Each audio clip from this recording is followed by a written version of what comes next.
ಅಜ್ಜಿ. ಬನ್ನಿ ಅಜ್ಜಿ. ಕೂತ್ಕೊಳ್ಳಿ.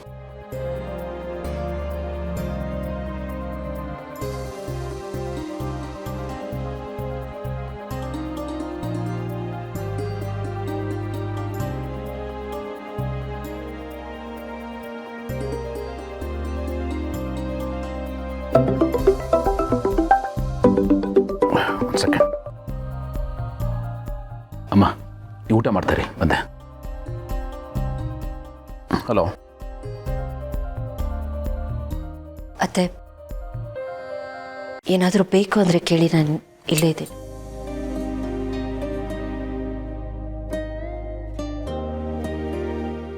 ಅಜ್ಜಿ ತಿನ್ನಿ ಅಜ್ಜಿ, ನಮ್ಮ ಮಮ್ಮಿ ಅಡುಗೆ ಸಕ್ಕದಾಗಿ ಮಾಡ್ತಾರೆ.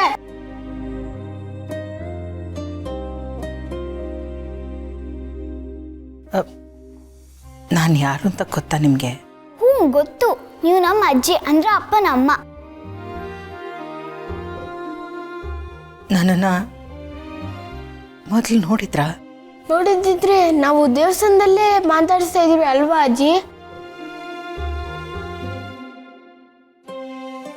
ದೇವಸ್ಥಾನದಿಂದ ಬಂದ್ಮೇಲೆ ಪಪ್ಪ ಫೋಟೋ ತೋರಿಸಿದ್ರು, ಅವಾಗಲೇ ಗೊತ್ತಾಗಿದ್ದು ನೀವು ನಮ್ಮ ಅಜ್ಜಿ ಅಂತ. ಅಜ್ಜಿ, ನೀವು ಕಾಣಿಸ್ತಾ ಇಲ್ಲ ಅಂತ ಪಪ್ಪ ಅಮ್ಮ ತುಂಬಾನೇ ಬೇಜಾರು ಮಾಡ್ಕೊಂಡಿದ್ರು. ನಿಮ್ಗೆ ಏನಾಯ್ತು ಏನೋ ಅಂತ ತುಂಬಾನೇ ಚಿಂತೆ ಮಾಡ್ತಿದ್ರು.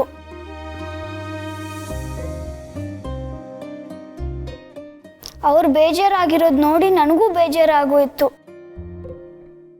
ಅವ್ರು ನಿಮ್ಮನ್ನ ಹುಡ್ಕೋದಿಕ್ಕೆ ಎಷ್ಟೆಲ್ಲ ಕಷ್ಟಪಟ್ರು ಗೊತ್ತಾ? ನೀವಂದ್ರೆ ಅವ್ರಿಗೆ ಅಷ್ಟು ಇಷ್ಟ ಅಜ್ಜಿ.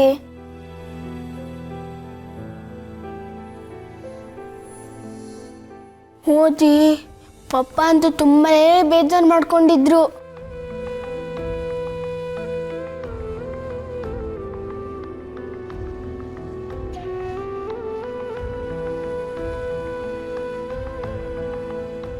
ಕನ್ಯಾದಾನಕ್ಕೆ ಹುಡುಗಿ ಹಿರಿಯಣ್ಣನ ಕರೆಸಿ, ಮಗನೇ ಜೈ ಬಾ.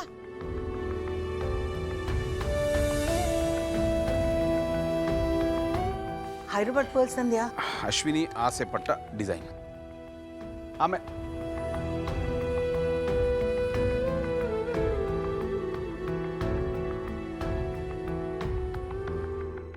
ನನ್ನ ಸ್ವಂತ ತಾಯಿ ಅನ್ಕೊಂಡಿದ್ನಲ್ಲಮ್ಮ.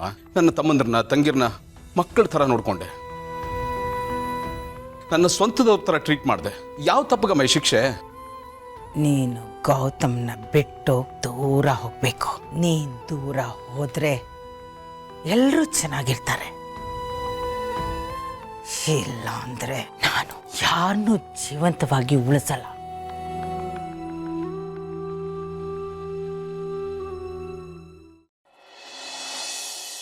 ಅಜ್ಜಿ, ಏನ್ ಯೋಚನೆ ಮಾಡ್ತಾ ಇದೀರ? ತಿನ್ನಿ. ನಾನು ತಪ್ಪು ಮಾಡಿಬಿಟ್ಟೆ ಗೌತಮ್, ನನ್ನ ಕ್ಷಮಿಸ್ಬಿಡು ಗೌತಮ್. ಗೌತಮ್ ದಯವಿಟ್ಟು ಹೇಳಿಮ್ಮ. ನನ್ನ ಕ್ಷಮಿಸ್ಬಿಡು ಗೌತಮ್. ಯಾಕಮ್ಮ ಹೀಗೆಲ್ಲ ಮಾಡ್ತಾ ಇದ್ದೀರಾ? ಈ ವಯಸ್ಸಿನಲ್ಲಿ ದೊಡ್ಡವರು. ನನ್ನ ಕಾಲಿಗೆ ಯಾಕೆ ಬಿಡ್ತಾ ಇದ್ದೀರಾ ನೀವು? ಹಾಗೆಲ್ಲ ಮಾಡಬೇಡಿಮ್ಮ ಪ್ಲೀಸ್.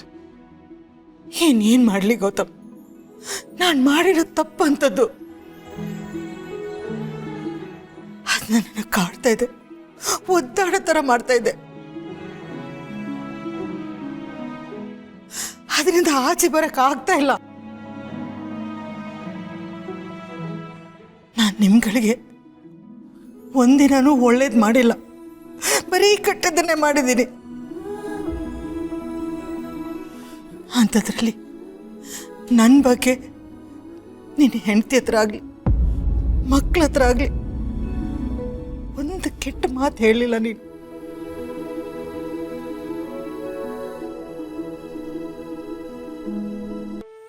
ನಿನ್ನಂಥವನಿಗೆ ಹೀಗೆ ಮಾಡ್ಬಿಟ್ನಲ್ಲ ಅಂತ ನನ್ನ ಬಗ್ಗೆ ನನಗೆ ಅಸಹ್ಯ ಆಗ್ತಾ ಇದೆ.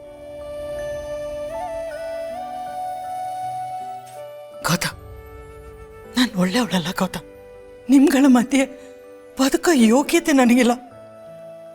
ನಿಮ್ಗಳ ಹತ್ರ ಕ್ಷಮೆಗಳ ಅರ್ಹತೆನೂ ನನಗಿಲ್ಲ. ನನ್ನಂಥವಳನ್ನ ನಿಮ್ಮ ಮನೆ ಒಳಗೆ ಕರ್ಕೊಂಡು ಬಂದು ಊಟ ಆಗ್ತಿದ್ದೀರಲ್ಲ, ತುಂಬ ತುಂಬ ದೊಡ್ಡ ಮುಚ್ಕೊಳ್ಳೋನೆಂದು. ಭೂಮಿಕಾ, ನಿನಗೆ ನಾನು ಎಷ್ಟೆಲ್ಲ ತೊಂದರೆ ಕೊಟ್ಟೆ, ಕೆಟ್ಟದಾಗಿ ನಡೆಸ್ಕೊಂಡೆ. ಸಾಧ್ಯವಾದ್ರೆ ನನ್ನನ್ನು ಕ್ಷಮಿಸ್ಬಿಡಮ್ಮ. ನಾನು ನಿನಗೆ ವಿಷ ಹಾಕೋ ಕೆಲಸ ಮಾಡಿದೆ, ಆದರೂ ನೀನು ನನಗೆ ಅನ್ನ ಹಾಕ್ತಾ ಇದೀಯ. ನಾನು ಮಾಡಿರೋ ಪಾಪಕ್ಕೆ ಪರಿಹಾರನೇ ಇಲ್ಲಮ್ಮ. ನನ್ನ ತೋಳು ಬದುಕಿರಬಾರ್ದು. ಅಮ್ಮ, ಯಾಕಮ್ಮ ಹಾಗೆಲ್ಲ ಮಾತಾಡ್ತೀರಾ? ಸಮಾಧಾನ ಮಾಡ್ಕೊಳ್ಳಿ. ಮನೆ ಕೂತ್ಕೊಳ್ಳಿ ಅಮ್ಮ, ಕೂತ್ಕೊಳ್ಳಿ. ಮೊದಲು ಊಟ ಮಾಡಿಮ್ಮ, ಊಟ ಮಾಡಿ.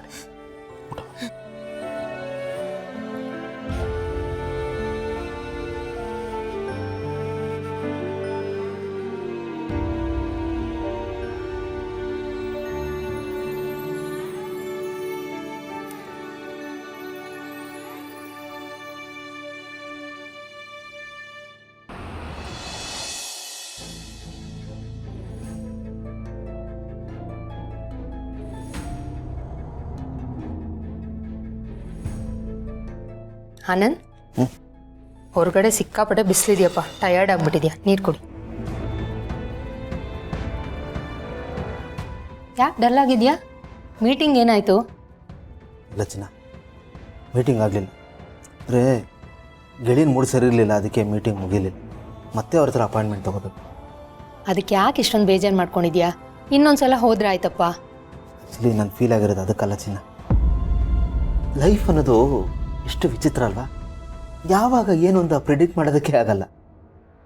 ಒಂದು ಕಾಲದಲ್ಲಿ ಸಿಂಹಾಸನದ ಮೇಲೆ ಕೂತ್ಕೊಂಡು ಮೆರೆದಿರ್ತಾರೆ, ಅಂಥವ್ರನ್ನೇ ಒಂದಿನ ನಾವು ಬೀದಿಲಿ ನೋಡೋಂಥ ಪರಿಸ್ಥಿತಿ ಬಂದ್ಬಿಡುತ್ತೆ.